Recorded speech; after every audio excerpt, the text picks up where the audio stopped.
Okay, guys, we are by sewing machine with our jeans.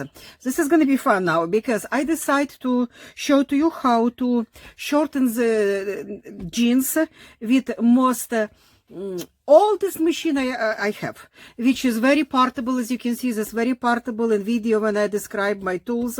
This machine was in. It's a Singer electric one, very first made in the late 30s, I believe so. And it's really made for fancy stuff.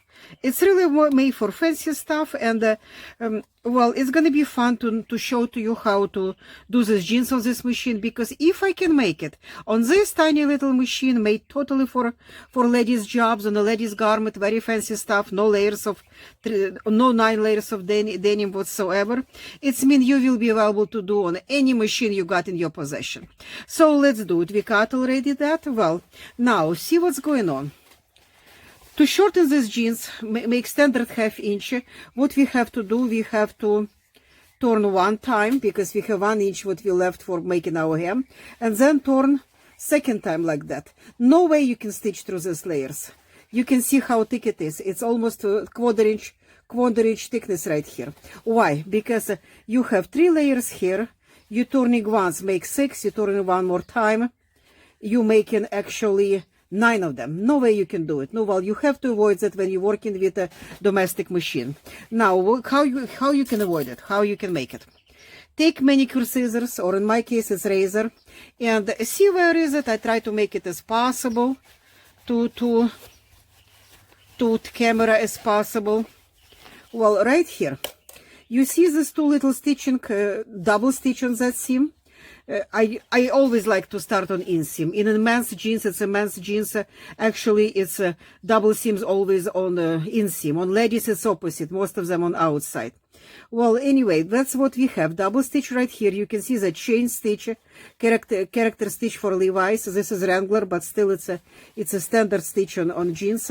And what you do, you see where is that stitch coming right here or opening, yeah?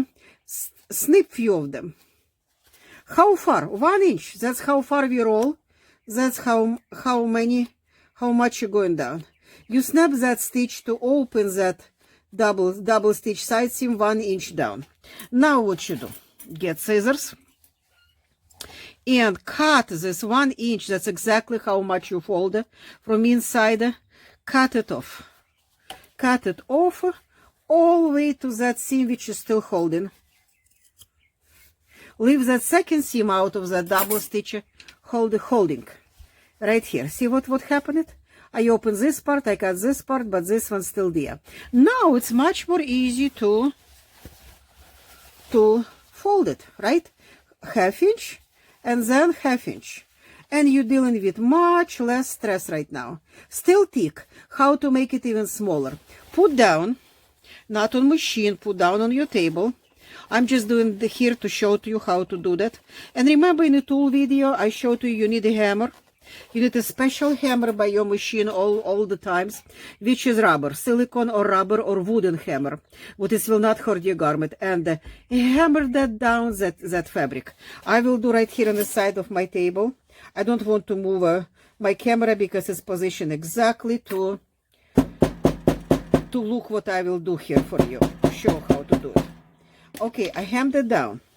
Another seam which you will drive through, this one. Do the same. Before you even start stitching, do the same. You don't need to cut this one. You turn one time, you turn another one. This is your desired length right here, and hammer that down. Hammer that down as good as can get. It does help, trust me. Now, what you do, go back to your inseam. And keep in mind, any machine, doesn't matter how much money you pay for it. It can be even industrial one, can be walking foot one, best machine on the market. It's always machine have, from my experience, I know what.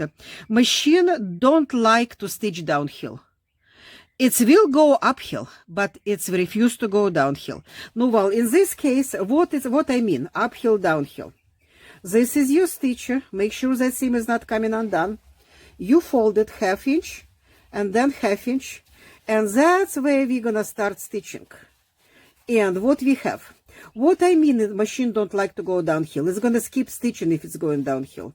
I will tell you guys just in a minute how to fix it. But in our case, where is gonna be heel? This part, thick part of what we have to drive through, our Soviet stitching, that will be our heel. It means you start like about 1 inch or at least half inch before it. What machine will be not will not collapse right away. If you put right here in the middle, it means you're gonna force her to go, machine to go right way downhill and go on the thick one to begin with. It's not gonna like it, no matter what machine it is. Pass that heel because machine will gladly will go uphill. Trick it. No, well, go past that half inch. Let's start it. I believe you see exactly what I'm doing. It's gonna be fun because I have no. The reason why I don't work this machine in videos all the time, I can explain to you, because it does have this tiny little old-fashioned pedal. You can see this is made for tiny little people, people was very, very small in the late 30s.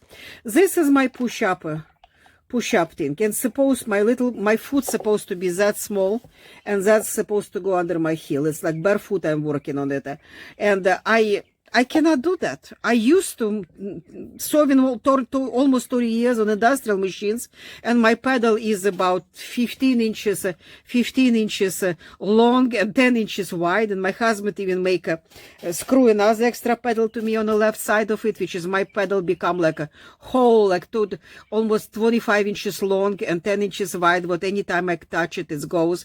No, well, that's why I cannot do it. No, well, what I will do, I will push this thing by hand. It means it's gonna lay by my side. I'm gonna push it by hand. This little tiny thing, and that will be fun because it's a lot of complications in one. Well, guys, if I can make it, you can make it for sure. Okay, now this part when machine going uphill, what I just told you, walk it. You can stitch it maybe a little bit like that. As soon as you see heel begin, walk it over that heel. Do not push pedal at all. You see what I'm doing? Turning your wheel. Don't pull nothing from behind. Just walk it by turning wheel, okay?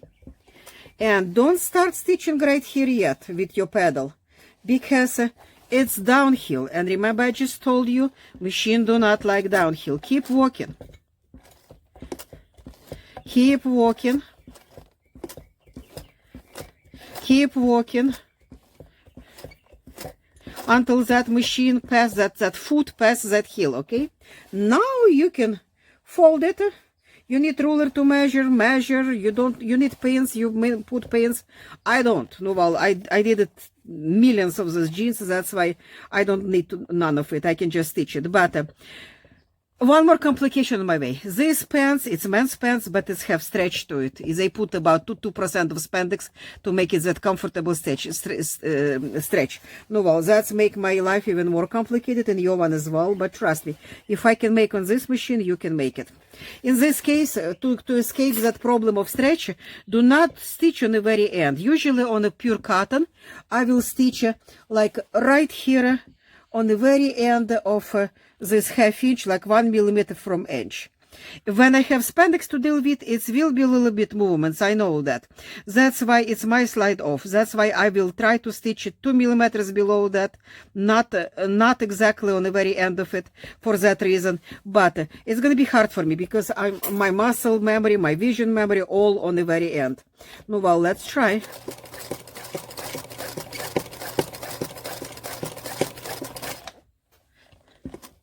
Not bad. Again, now I'm surprised myself. Well, I did not touch this machine probably for 18 years or so. Well, anyway, not bad. And well, weight of stitching. Of course, we want to try to match this weight. What is going to be on your machine? Experience. Try on that piece what you cut off and experience, because different machines, I guess, different stitching. Because see, on this one, I put stitching number 8 on this old one from late 30s machine. Okay, let me push by hands my pedal and keep going just like that. As you can see, I'm not pulling, I'm not pushing. Don't do it. Machine made to feed itself.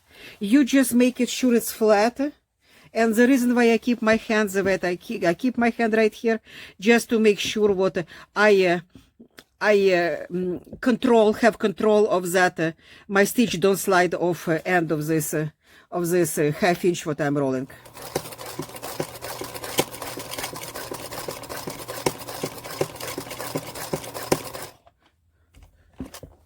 See, I make a little bit smaller that stitch and look a little bit better, but I probably should go a little bit down, just a millimeter down.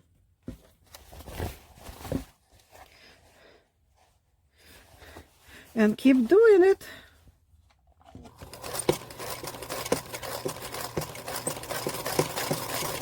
I'm so not used to this speed.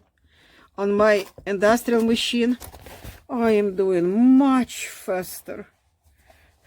One time I had a customer of mine when I had tailor shop who asked me, well, let me pass this heel and I will tell you that story because that was funny story. Okay, where you going? You're going to heel. Remember, you don't have to stop on the way uphill because machine gladly will go uphill. Now we'll make a few more stitching here. As soon as you feel that heel, it's already on the top of it, go again. Feed that stitch with wheel only. Do not use pedal at all. My grandma used to call, she had one of those machines, just a tabled one, from Germany, and she got it, her husband bought from her, my grandpa. Like late of 30s, he spent whole monthly salary on it. But she was fashionista, she was city girl, and she really liked it, and I happened to sew that machine too. She used to call this type of machine wide seams machines, such as made for for working for special people with fancy garments and so on. Again, as soon as you pass that heel, don't stop rolling your wheel, do not push pedal yet, because your foot's still on that heel. And if you take that, you start stitching now with pedal, your machine will skip stitching because machine don't like to go downhill. Okay, now when you completely off heel with hold your foot right here, now you can go back to using pedal. You got it. Wait to see, no skipping stitching whatsoever. No skipping stitching, all good. When I'm done, I will show to you more close that stitch. And how to do, for example, you do, so funny for me to have left hand here and right hand pushing pedal manually. That's funny, but well, nothing I can do about it. Okay, very awkward. For example, if for some reason you have another problem in household, such as you don't have thread to matching color of jean thread, that's another video. I will show to you how to blend those 5 or 10 different colors what you have to get to this rusty jean color thread. Or you can go to my video, which is I have already. It's I believe it's all about threads, and partly there I already explaining to you how to do that. Again, you catch and heel, make sure you secure your stitch, you're going over. You got it. By the way, when you pulling, you never pull forward, never pull on the side. Always pull on the back when you finish. Always pull on the back, otherwise you're gonna damage you. Not bad. Well, let's see. No skipping stitching whatsoever. No skipping stitching whatsoever. See? All good. I wish you, if it's not gonna work for you right away, open up, try again. Please don't give up. Please don't give up. I know with any machine, even worst machine what you have over there, when you follow my instructions, you can make